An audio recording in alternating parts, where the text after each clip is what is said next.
Salam alaikum et bienvenue sur Beautiful Business, le podcast qui aide la femme musulmane qui entreprend à se libérer pour libérer le plein potentiel de son business. Je suis Ikram, coach mental, et dans ce 13e épisode, nous allons découvrir votre profil entrepreneurial. Alors l'entrepreneuriat n'est pas un moule, on n'y rentre pas tous de la même manière, et tout simplement parce que nous sommes tous très différents à la base. Il faut savoir qu'effectivement l'homme est la créature la plus complexe et sophistiquée qu'Allah subhanahu wa ta'ala ait pu créer à ce jour. Et en fait, ce qui m'a donné très envie de faire l'épisode du jour, c'est tout simplement une publication que j'ai faite sur Instagram il y a plusieurs semaines de ça, donc sur mon compte Beautiful Business. Si vous ne me suivez pas encore, je vous invite vraiment à aller me follow parce que je suis présente là-bas quasi quotidiennement et je partage énormément de valeurs. Donc je vous mets le lien en description de l'épisode du jour si vous n'êtes pas déjà abonné. Et donc en fait, j'ai fait une publication dans laquelle je vous proposais de découvrir quel était le type d'entrepreneur que vous êtes. Et je décrivais grosso modo 4 profils. Celle qui réalise son rêve de gosse à travers l'entrepreneuriat, c'est-à-dire que c'était une enfant qui a toujours rêvé d'être entrepreneur et qui aujourd'hui vit son rêve. Il y a aussi l'entrepreneur dans l'âme, c'est celle qui est plutôt entrepreneur dans l'âme avant même de l'être dans la matière, subhanallah. Ensuite, on a celle qui est entrepreneur un petit peu malgré elle, c'est-à-dire qu'elle n'a pas forcément choisi, c'est un petit peu un concours de circonstances, un petit peu, voilà, elle est devenue entrepreneur un petit peu par hasard, même si subhanallah, chez nous les musulmans, on sait qu'il n'y a pas de hasard. Et puis, il y a le profil de celle qui est une experte qui exerce en indépendant plus qu'une entrepreneur. C'est-à-dire que elle, ce qu'elle sait faire, c'est son domaine d'expertise, mais l'entrepreneuriat, c'est pas vraiment sa tasse de thé, et de toute façon, c'est pas vraiment ce qu'elle voulait. Du coup, ici, on a 4 profils, et pour ces 4 profils-là auxquels vous avez beaucoup réagi, j'ai envie de vous apporter déjà quelques pistes à explorer pour comprendre les problèmes que vous pouvez rencontrer dans ces différents profils-là.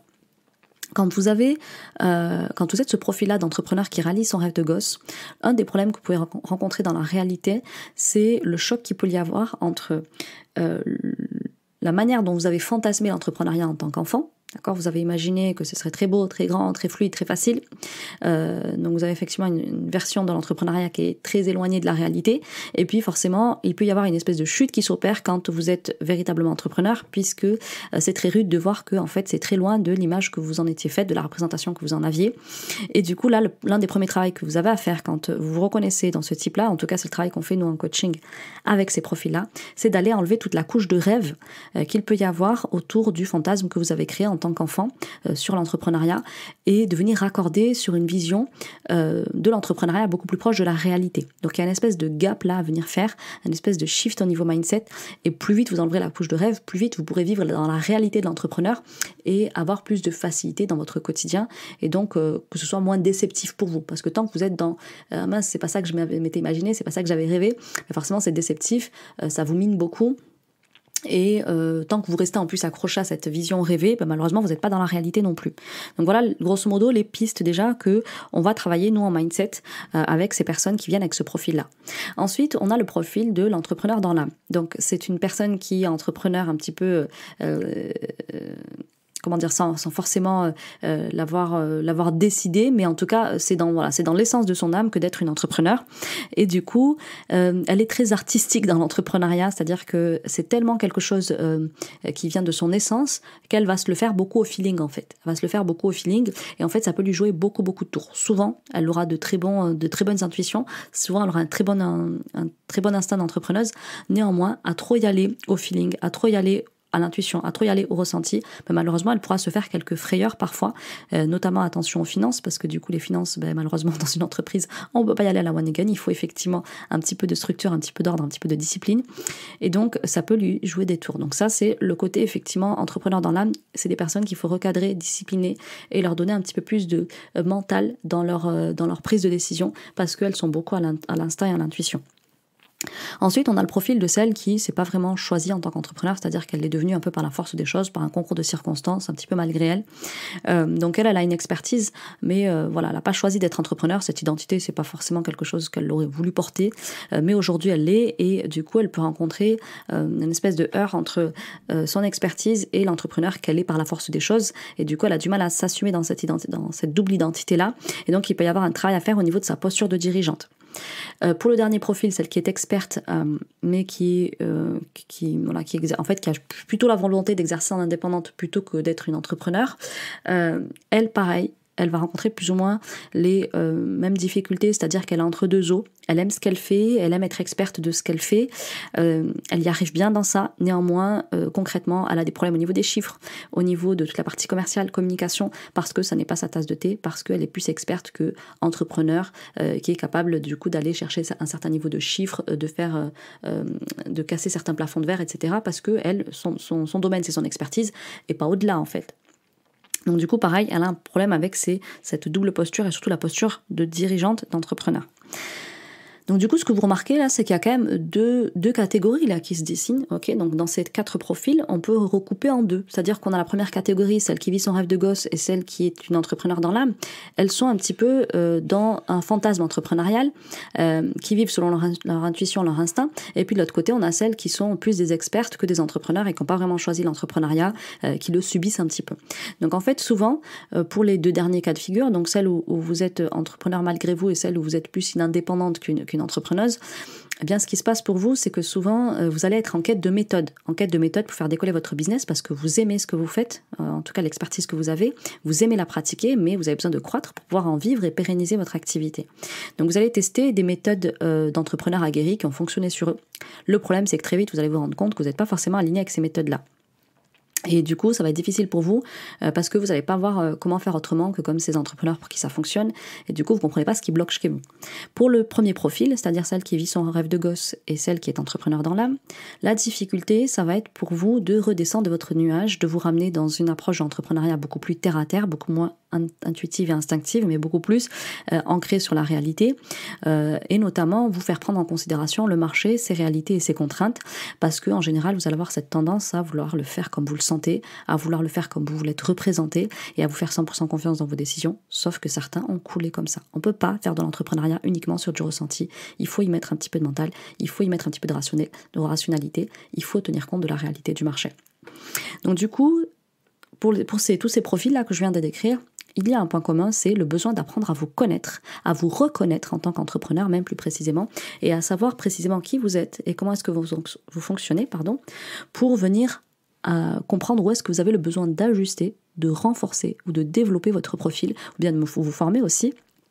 Et plus vite vous ferez ce travail de conscientisation, plus vite vous pourrez mettre en place des actions, un plan d'action qui va vous permettre de développer un leadership, une posture entrepreneuriale qui colle à votre identité de départ sans la trahir.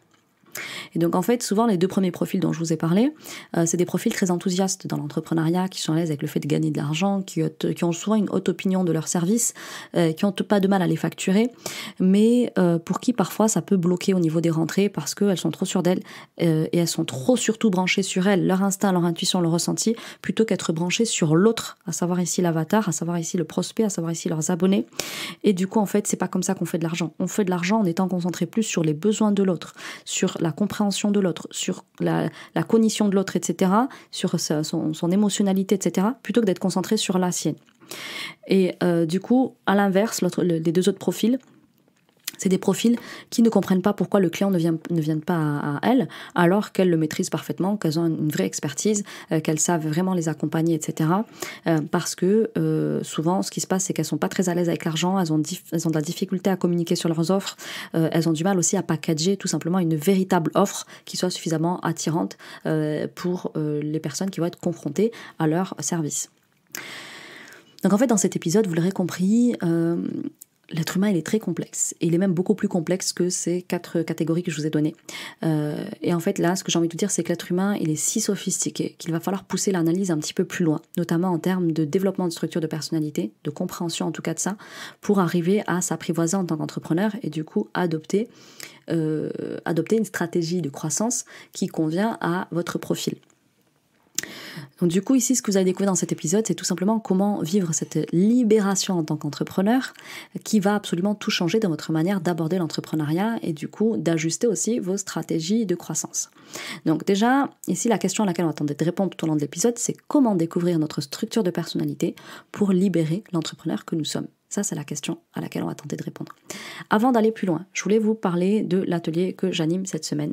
J'anime un atelier offert ce mercredi 15 septembre. Étant donné que c'est la rentrée, que tout le monde reprend du service, eh bien, je propose de vous retrouver à 21h pour parler de ma méthode en 3 grandes étapes pour avoir un business en ligne qui cartonne.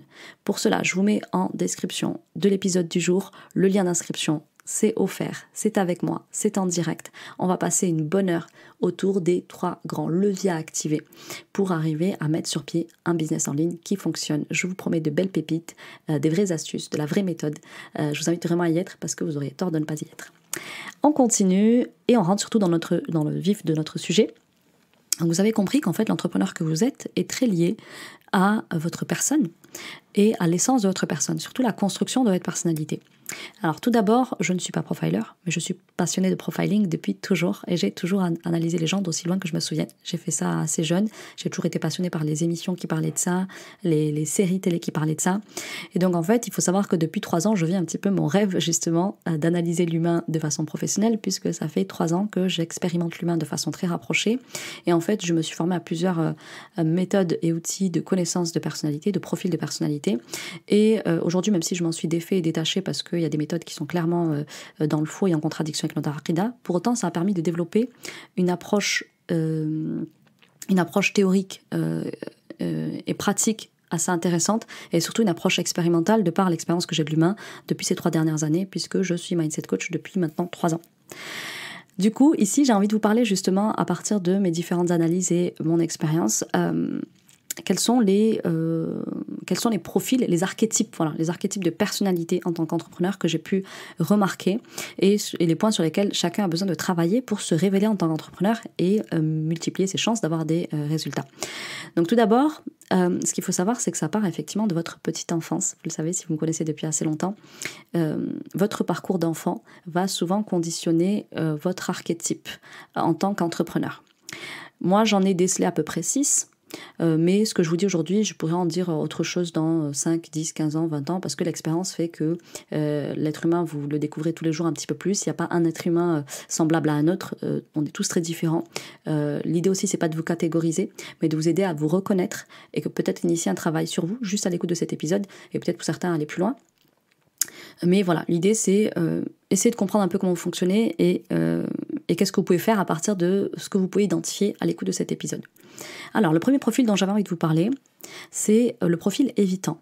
Dans l'entrepreneuriat, j'ai souvent affaire à des personnes qui me contactent parce qu'elles ont ce profil-là. En fait, c'est c'est le type de personnes qui ont énormément de mal à prendre leur place dans leur posture d'entrepreneur, dans l'entrepreneuriat, sur le marché, parce que c'est des personnes qui se sont longtemps senties invisibles, inutiles, ennuyantes, gênantes, de trop.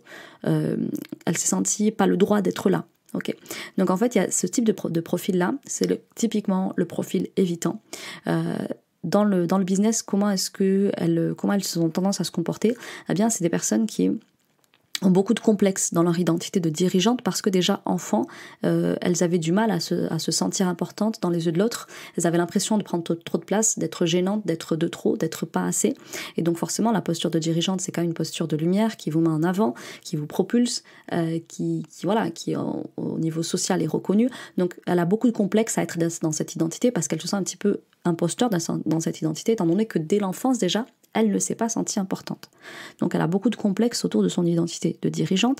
Elle a des initiatives très timides, que ce soit en termes de création de contenu, que ce soit en termes de proposition d'offres, de packaging de l'offre, des initiatives aussi très timides dans la vente, okay, donc dans sa posture de vente aussi, elle a beaucoup de mal.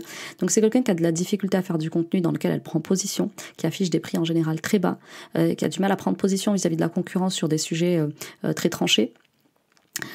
C'est quelqu'un qui a du mal à s'affirmer, comme je vous le disais, dans sa posture de vente, qui va être timide aussi en tant qu'experte, sauf, et là c'est très intéressant ce profil-là, on a des profils qui vont être très timides dans leur posture d'entrepreneur, donc la partie dirigeante, etc., décisionnelle, etc. En revanche, si c'est une entrepreneure vraiment passionnée par ce qu'elle fait, c'est-à-dire qu'elle aime vraiment son domaine d'expertise et qu'elle se sent vivre, qu'elle se sent vivante à travers elle, là on peut voir une personne qui est complètement différente, c'est-à-dire que elle le transpire, elle le vit, elle l'incarne son expertise. Donc ça, c'est très très étrange et très déroutant à voir parce que vous pouvez avoir un profil très effacé comme ça, très timide dans l'entrepreneuriat et tout. Et quand vous la voyez à l'œuvre, vous vous dites c'est une autre personne, subhanallah. Et en fait, souvent ces personnes-là, elles ont un très gros besoin. Au-delà du besoin de reconnaissance, en fait, elles ont un besoin d'existence. Et en fait, elles peuvent trouver dans leur domaine d'expertise une expertise qui les rend vivantes. là où elles se sont senties inexistantes et non valables, etc. pendant toute leur vie. Donc, si elles sont dans un domaine d'expertise qui vraiment leur confère ça, remplit en tout cas ce besoin d'existence profond, eh bien, elles vont sentir que là, elles ont une reconnaissance de la part des autres qui est palpable, qui est mesurable, qui est quantifiable. Et en fait, elles risquent ici d'y mettre toute leur vie, tout leur centre d'intérêt, tout risque d'être tourné autour de cette activité-là qui les fait vibrer, qui les fait se sentir exister. Donc ça, c'est vrai pour tous les êtres humains. Tous les êtres humains ont besoin de se sentir vivants, de se sentir exister, mais pour eux qui ont été en manque, en carence de reconnaissance de l'autre, de se sentir exister dans la vie de l'autre, de se sentir important pour l'autre, eh bien pour elles, le besoin il est encore plus fort. Donc ces personnes-là, souvent un des travaux qu'on fait avec elles en priorité, c'est travailler sur, en tout cas au niveau mindset et émotionnel, sur son manque d'existence, sur la carence qu'elle a eue à ce niveau-là, de par le peu d'importance, le peu de considération qu'elle a reçue de manière réelle et sous-pesée par les donneurs de soins, par les papas, mamans, les frères et sœurs. Donc aller travailler sur ce vide-là qu'elle a en elle pour ne pas chercher justement à le remplir dans sa posture d'experte au détriment de tous ses autres domaines de vie, notamment de son identité religieuse, de son identité de femme, d'épouse, de mère, etc., qui vont être laissés du coup un petit peu de côté parce que dans un de ces domaines de vie, elle se sent exister. Donc on va aller travailler avec elle sur ça pour qu'elle puisse s'équilibrer, et donc développer autant une identité d'experte équilibrée et une identité de dirigeante aussi, qu'elle ne mette pas toute son énergie uniquement sur l'expertise et pas du tout sur l'entrepreneur qu'elle est. Donc du coup, il faut savoir aussi que sa posture d'experte, si elle n'arrive pas à se sentir exister à travers elle, elle risque de renforcer son sentiment de vide, son sentiment de ne pas avoir le droit d'exister, son sentiment de ne pas être valable, etc., etc. Sachez que l'être humain, il a particulièrement peur du vide et qu'à chaque fois qu'il ressentira un vide, il cherchera à le remplir.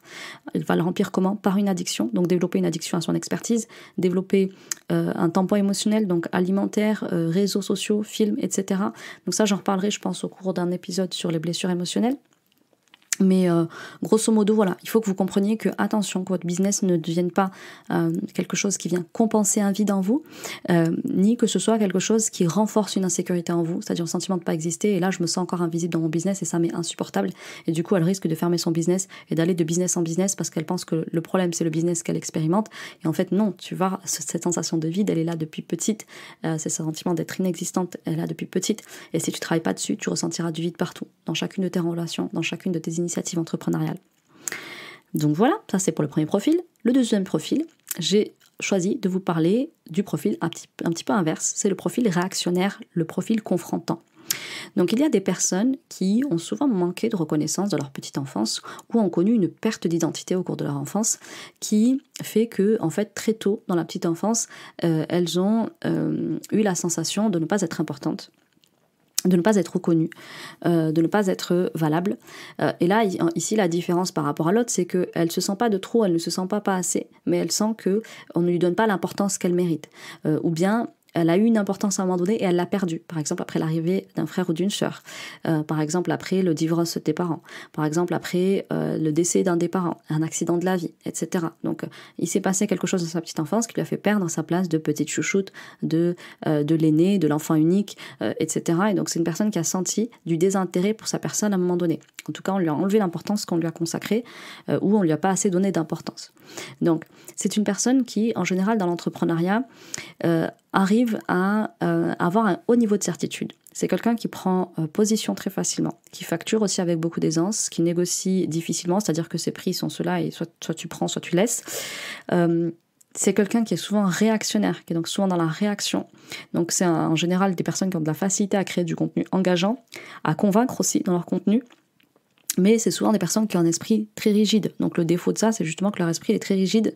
C'est souvent un esprit très analytique, qui manque de nuances. Et un des problèmes dans leur activité, c'est que c'est des personnes qui sont en réaction face au marché. Sauf qu'en tant qu'entrepreneur, il faut avoir une certaine maîtrise de soi qui permet non pas d'être dans la réaction face au marché, mais plutôt d'être dans la réponse face au marché, puisque c'est comme ça qu'on fait grandir son marché et qu'on s'impose comme leader sur un marché. Donc c'est aussi un profil qui peut avoir tendance à être trop sûr de lui, parce qu'en fait, par compensation, étant donné que j'ai manqué d'importance, eh bien aujourd'hui je me donne de l'importance à outrance, qui est finalement très superficielle, et je me suis tellement convaincue de ça moi-même que j'arrive à convaincre de mon importance, et du coup je suis très sûre de ma position et de l'importance de ma position, parce que vous voyez. Je ne sais pas si vous arrivez à me suivre. En tout cas, j'espère. Mais tout ça pour dire que c'est un profil sur lequel on va travailler beaucoup sur l'humilité. C'est un profil qui a besoin de beaucoup lâcher l'ego, le masque égotique. réactionnaire. C'est quelqu'un qui a besoin de travailler sur la guérison de ses blessures émotionnelles qui ont été créées par le manque de reconnaissance ou la perte d'identité à un moment donné. C'est quelqu'un qui a besoin de développer une certaine élasticité et souplesse dans sa personnalité. C'est quelqu'un qui a besoin de développer plus d'émotions, plus d'empathie surtout vis-à-vis des autres. C'est quelqu'un qui a besoin de mettre beaucoup de verticalité dans sa personnalité et dans son business. C'est quelqu'un qui a besoin d'apprendre à être moins dans le frontal et plus dans la conciliation, plus dans la médiation, face au marché notamment, et moins d'être en réponse. Donc cette personne, il faut qu'elle comprenne que le plus important, c'est d'être valable auprès d'Allah subhanahu wa ta'ala, c'est de se reconnaître soi-même pour arrêter de courir, pour arrêter de forcer, pour arrêter d'enfoncer les portes, pour déposer son armure. Tu peux être beaucoup plus sans tout ce faux self de femme forte, de femme moi tu m'auras pas comme ça, moi il faut payer son prix pour entrer dans mon accompagnement, etc., etc. Donc il y a tout un bagage émotionnel à les déposer. C'est un travail qui peut prendre plusieurs années, plusieurs mois. Le plus vite vous l'aurez commencé, et juste le fait de s'identifier, de se reconnaître là-dedans, va vous permettre déjà de lâcher un petit peu vos travers, ce qui va faire beaucoup de bien à votre business, parce que même si c'est des gens qui obtiennent des résultats facilement et rapidement, très vite, ils vont être face à un machin, comment on appelle ça un machin, un plafond de verre, parce que c'est en fait toute la rigidité qu'ils ont dans leur personnalité qui est traduite dans leur business par une inflexibilité à justement aller chercher un certain niveau de chiffres. Le troisième profil dont j'avais envie de vous parler, c'est le profil dépendant. Donc on a effectivement des profils d'entrepreneurs qui ont beaucoup de mal à être autonomes, qui sont beaucoup dans la copie de ce que les autres peuvent faire, qui sont beaucoup dans la comparaison avec les autres, qui s'ils n'ont pas un plan d'action déroulé, n'arrivent pas à mettre un pied devant l'autre dans l'entrepreneuriat. C'est des personnes qui ont besoin d'être challengées, qui sont plus expertes qu'entrepreneurs, même si elles rêvent de cette identité et qu'elles pensent l'avoir. C'est des personnes enfin qui recherchent beaucoup de réponses à l'extérieur, alors qu'en fait, ce qu'elles n'arrivent pas à débloquer dans l'entrepreneuriat est souvent situé à l'intérieur. Donc, ce sont des profils qui ont beaucoup d'insécurité, qui ont besoin de prendre l'habitude de consulter Allah subhanahu wa ta'ala plutôt que les autres pour prendre leurs décisions. C'est des personnes qui ont besoin d'ancrer une solide verticalité, du coup, dans leur vie personnelle autant que professionnelle. Elles ont besoin aussi d'un business à leur image, là où aujourd'hui elles calquent pas mal ce qu'elles trouvent et qui fonctionne chez les autres. Souvent, elles ont besoin d'être accompagnées pour être challengées, parce que toutes seules, elles ont du mal à se faire des challenges et à les tenir. Elles fonctionnent bien avec l'énergie du groupe aussi, parce que pour elles, c'est la synergie du groupe, le fait que tout le monde est dans l'effort, etc., ça les aide beaucoup. Donc c'est des personnes qui ont besoin d'apprendre à travailler sur leurs insécurités pour se faire davantage confiance sur leur capacité à accompagner. Elles ont besoin d'apprendre à packager une vraie offre qui plaît, pas forcément sur ce qui se fait sur le marché, mais ce qui leur ressemble à elles, et du coup attirer des personnes qui vont acheter pour l'originalité de leur offre. C'est des personnes qui ont besoin d'apprendre à vendre aussi pour être plus à l'aise avec l'argent, avec les chiffres et le fait d'en recevoir, et être plus dans le faire plutôt que l'être, pour apprendre à concrétiser, à matérialiser leurs efforts. Parce que c'est bien d'apprendre à être, mais à un moment donné, il faut être dans l'action. Et souvent, ces personnes-là, elles manquent d'action, d'où la difficulté d'honorer des challenges si elles se les lancent toutes seules. Il faut souvent qu'elles soient cadrées et qu'elles aient quelqu'un à rendre des comptes pour y arriver. Donc c'est très intéressant pour ce profil-là de se faire accompagner. Ça l'est pour les autres aussi, mais c'est que celui-ci en a particulièrement besoin. Juste attention aux personnes qui vont les accompagner. Il ne faudra pas développer de la dépendance avec elles, parce que ça va entretenir leurs insécurités. Donc il faudra les rendre autonomes au maximum. En tout cas, nous, c'est ce qu'on essaie de faire avec ces profils-là. On essaie de les rendre autonomes et de les challenger à utiliser les outils qui vont les rendre autonomes. Ensuite, on a le profil entrepreneurial déviant. Donc là, c'est un profil un petit peu différent. C'est une personne qui sait ce qu'elle ne veut pas. C'est-à-dire qu'elle a vécu un modèle et elle veut vivre complètement en opposé par rapport à ce modèle. Donc elle a vécu des choses qui font d'elle une personne qui connaît très bien ses limites, qui a à cœur de les respecter et qui a érigé sa vie d'une façon à les faire respecter. Et donc elle a beaucoup de mal en général dans sa vie à se réaliser, parce que elle sait ce qu'elle ne veut pas être, ce qu'elle ne veut pas faire, ce qu'elle ne veut plus vivre. Et donc souvent elle fuit les contraintes, elle est phobique des obligations, elle a un grand besoin de reconnaissance de sa personne, mais surtout de ses besoins et de ses limites. Elle exprime assez facilement ses limites, d'ailleurs elle commence souvent par ses limites dès qu'elle parle. Elle est très binaire dans ses raisonnements, et c'est ses limites d'abord, parce que pour elle ça n'a pas de prix. Donc en fait, ça c'est une personne qui sait ce qu'elle ne veut pas. Et dans l'entrepreneuriat c'est problématique, parce que l'une des choses qui va vous permettre de réussir, c'est de savoir ce que vous voulez en termes d'objectifs. Donc en fait, pour se réaliser, on a plus besoin de savoir ce qu'il nous faut plutôt que ce qu'il ne faut pas. C'est-à-dire on peut partir de ce qu'on ne veut pas, mais très vite il faut enclencher avec ce qu'on veut, parce que sinon on fait du surplace. Je le dis souvent, cette métaphore quand je prends la métaphore du GPS, si dans le GPS tu dis ok, je veux pas aller au point C, je veux pas aller au point D. Ouais, mais dis-moi, est-ce que tu vas aller au point B. Ok, donc il faut le dire, il faut le matérialiser, il faut l'écrire, il faut le poser. Ok, donc elle a des choses à lâcher, cette personne-là, autour de ses limites, parce qu'en fait, ses limites, c'est beaucoup lié à des blessures émotionnelles. C'est des personnes qui ont beaucoup l'imposteur aussi, donc elles se cachent derrière des limites, mais en fait, c'est beaucoup l'imposteur, c'est beaucoup l'illégitimité qui se cache derrière. Bientôt, Inch'Allah, un épisode sur le syndrome de l'imposteur dans l'entrepreneuriat. C'est une personne qui a lâcher du coup ses insécurités, qui a besoin d'être plus souple dans ses limites, surtout les limites qui sont de l'émotionnel, qu'elles ont juste des peurs à lâcher, juste des charges à les déposer. Elles ont besoin d'apprendre à être moins binaires, à développer un esprit plus nuancé, à développer plus d'agilité et d'adaptabilité pour plus de résultats. Voilà, c'est essentiellement ce qu'on va travailler avec ce profil-là, se débarrasser de ses peurs et de ses insécurités pour avoir des limites qui sont plus propices au développement d'un business et d'une clientèle.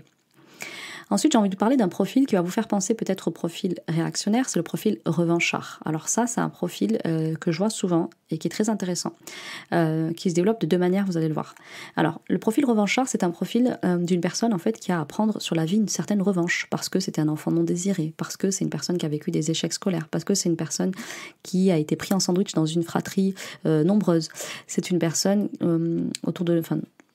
qui a eu beaucoup de secrets autour de sa naissance et de sa filiation. C'est quelqu'un qui a un petit peu une dent contre la vie, en tout cas qui a le sentiment que la vie a une dent contre elle. Et du coup, il y a beaucoup de souffrance autour de sa petite enfance parce qu'elle a vécu du harcèlement, elle a vécu un rejet de sa personne, un rejet de ses capacités, de ses qualités à l'école.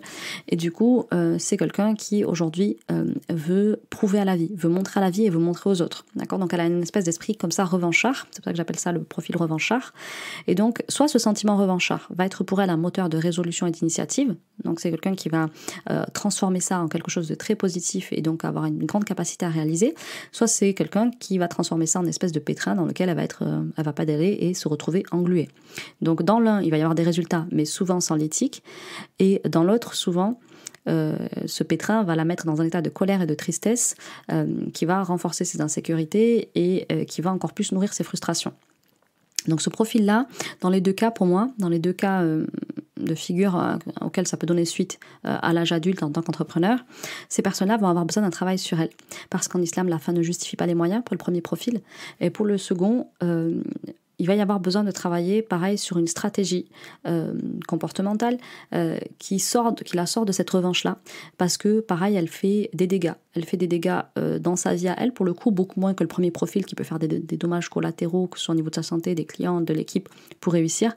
Mais ce profil-là, c'est quelqu'un qui va se faire beaucoup de mal à lui-même et qui va encore plus nourrir la haine qu'il a de la vie et de l'entrepreneuriat, etc. Donc, besoin de lâcher tout ça pour mettre en place une stratégie hors esprit de revanche, mais juste pour prendre sa place dans le dunya.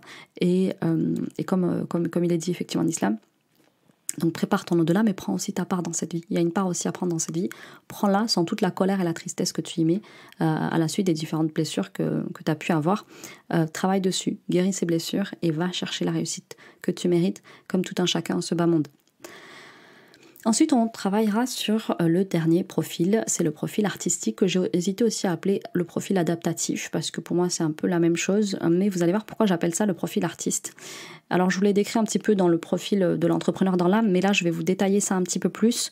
Donc souvent c'est une personne qui a été responsabilisée beaucoup trop tôt, ou bien c'est un enfant qui a été ignoré par ses deux parents, par un seul de ses parents qui était absent de façon réelle ou supposée, c'est-à-dire dans son esprit il a été abandonné par son parent, et du coup c'est quelqu'un qui s'est un petit peu élevé tout seul et qui donc s'est laissé vivre, c'est-à-dire que il a dû se prendre en main, il a dû prendre en main une famille, etc. Donc il a été responsabilisé de façon beaucoup trop en étant beaucoup trop jeune. Et donc aujourd'hui, c'est quelqu'un qui va se laisser vivre. Pourquoi ? Parce que trop de contraintes, beaucoup trop tôt. Parce que a grandi sans cadre. Parce que a grandi sans pilier dans sa vie. Et du coup, c'est une personne qui, paradoxalement, aime se laisser vivre, mais va être attirée par les personnes qui sont plutôt organisées, qui vont la challenger en fait dans sa légèreté de vivre. Mais souvent, elle va détester ça. Elle va détester en fait le fait qu'on essaye de l'enfermer, qu'on essaye de lui mettre trop de cadre, trop de discipline, parce que en fait, c'est quelqu'un qui travaille beaucoup avec le cœur, qui met beaucoup de cœur à l'ouvrage, qui est très talentueux en général, qui prend le temps de faire les choses, qui a un grand besoin de liberté et de compréhension et de discussion avant de faire les choses. Donc c'est quelqu'un qui va tout le temps vous dire oui, je fais de mon mieux, je vais le faire, je vais essayer, qui va souvent être dans écraser ses besoins, mais qui va paradoxalement souvent se mettre dans une situation où elle ne pourra pas assurer ce pourquoi elle s'est engagée, parce que ça l'étouffe en fait. Tout le cadre et tout le côté très normé, etc. va lui poser une véritable difficulté parce qu'elle n'a pas eu tout ça étant enfant, ou bien peut-être qu'elle se l'est trop imposée ou a dû l'imposer à une famille parce qu'elle s'est limite érigée en chef de famille très jeune. Là, elle veut juste en fait beaucoup de souplesse, beaucoup de facilité en fait. Donc cette personne-là, elle a un vrai équilibre, celle qui est un petit peu artistique et adaptative. Elle a besoin d'apprendre à développer un véritable équilibre entre ordre et spontanéité. Et ça, en fait, ça tombe bien parce que dans notre religion, on peut le trouver. Donc, en fait, elle a besoin d'aller trouver un équilibre entre religion et spiritualité. Notre religion, ça représente l'ordre, et la spiritualité représente quelque chose, justement, de plus artistique, de plus personnel, de plus lié à notre essence. Donc, la religion représente l'ordre, pourquoi ? Dans le sens où la religion, elle te donne une discipline, il y a les 5 piliers. Okay ? Pour devenir musulman, tu ne deviens pas musulman comme ça. D'abord, tu dois shahad. Ensuite, il y a la prière, d'accord ? Donc, tu dois prier 5 fois par jour à des heures précises, avec des gestes précis. Ensuite, il y a Ramadan, il y a le mois de jeûne de Ramadan. Tu dois jeûner 1 fois par an pendant 1 mois, mais tu jeûnes pas quand tu veux, toi. Tu jeûnes pas Muharram, tu jeûnes, non, le mois de Ramadan. Pour qu'il soit accepté, le pilier, c'est celui-ci. Pareil, le Hajj, on le fait pas quand on veut, il y a une période précise pour accomplir le Hajj. Donc, la religion nous apporte ce lot de discipline qui souvent fait défaut à leur personnalité. Donc, plus elles vont travailler sur leur religiosité, plus elles vont développer une discipline, parce que en tant qu'être humain, on a besoin d'un cadre, d'une discipline et d'ordre. Et puis pouvoir vivre en harmonie les uns avec les autres. On ne peut pas vivre comme ça sans règles et comme ça en toute liberté. Et le côté spirituel, par contre, la spiritualité, c'est quelque chose de très propre à chacun. Chacun vit sa spiritualité en fonction de l'état de son cœur, en fonction de l'état de son âme, et c'est quelque chose de très personnel et très intime finalement. Donc c'est là qu'on va avoir plus de souplesse, entre guillemets. Il n'y a pas de code pour la spiritualité, même si la spiritualité, c'est le cœur, c'est l'âme, et il y a tout un travail de guérison du cœur et de l'âme pour chacun, mais chacun est greffé de maladies différentes, et chacun contient en son âme des secrets, car la seule connaît. Donc c'est là où on peut avoir plus de liberté. Donc allez développer votre religion, votre religiosité, votre spiritualité. Faites un travail pour mettre plus de mental dans votre activité, plus d'organisation, plus d'objectifs. Renouvelez constamment votre attention, être plus à l'écoute de vos besoins, ceux des autres, et essayer de trouver du compromis qui n'écrase pas vos besoins, mais qui ne soit pas non plus dans la fausse promesse vis-à-vis de l'autre, que vous n'êtes pas capable de tenir au niveau des engagements clients par exemple, parce que c'est une expérience client du coup insatisfaisante qui va vous faire peut-être de la réclamation. Okay ? Donc c'est un profil qui a besoin de s'organiser, de se discipliner en termes de création de contenu, qui a besoin d'avoir un cadre aussi pour la vente, qui a besoin aussi de cadrer la relation client pour pas que ce soit flou artistique et que finalement les clients ne reviennent pas ou ne vous recommandent pas. On en a fini pour l'épisode du jour. Ce que vous avez à retenir, c'est que vous n'êtes pas obligé de vous reconnaître dans l'un de ces profils. Je vous ai dépeint ici plusieurs profils, c'est ceux que j'ai identifiés à ce jour. Encore une fois, peut-être que je vous en ferai un épisode complémentaire dans, je sais pas, une centaine d'épisodes par exemple, Inch'Allah, longue vie à ce podcast. Mais ici, l'idée, encore une fois, c'est de vous donner des pistes d'exploration de vous-même pour essayer de conscientiser comment est-ce que vous êtes, comment est-ce que vous fonctionnez et qu'est-ce que vous pouvez déjà commencer à travailler. Entretenir vos forces et travailler sur vos faiblesses et fragilités pour, Inch'Allah, permettre de casser notamment les espèces de plafonds de verre qu'aujourd'hui vous n'arrivez pas à franchir. Effectivement, si vous n'avez pas de résultat, c'est certainement lié à ces traits de personnalité qui aujourd'hui sont en fait des fragilités et qui vous drainent dans le business. Si vous voulez en savoir plus, bien sûr, ce que je vous invite à faire, c'est réserver un appel avec mon équipe et moi, Inch'Allah, pour essayer d'approfondir personnellement avec vous autour de quelques questions. Quel est votre profil et qu'est-ce que vous avez éventuellement à travailler pour atteindre vos objectifs. On en a fini pour l'épisode 10 jours. La semaine prochaine, on se retrouve pour un épisode autour d'adopter le prisme entrepreneurial en continuité de l'épisode du jour, donc ça va vous intéresser. Je vous retrouve mercredi 15 septembre 2022 à 21h pour parler de ma méthode unique qui va vous permettre de créer un business qui cartonne, en tout cas de mettre sur pied un business qui cartonne pour celles qui pratiquent en ligne. Donc, je vous invite à vous inscrire en description de l'épisode du jour. On a fini. N'hésitez pas à me dire ce que vous avez pensé de cet épisode. Est-ce qu'il vous a aidé ? Qu'est-ce que vous aimeriez que je développe davantage au détour d'autres épisodes ? Partagez-le à un maximum d'entrepreneuses. Elles ont besoin de savoir pourquoi elles n'arrivent pas à péter les plafonds de verre et elles ont besoin de savoir en quoi c'est lié à leur personnalité et leur comportement. Je vous dis à la semaine prochaine. Passez une très bonne semaine. Salam alaikum.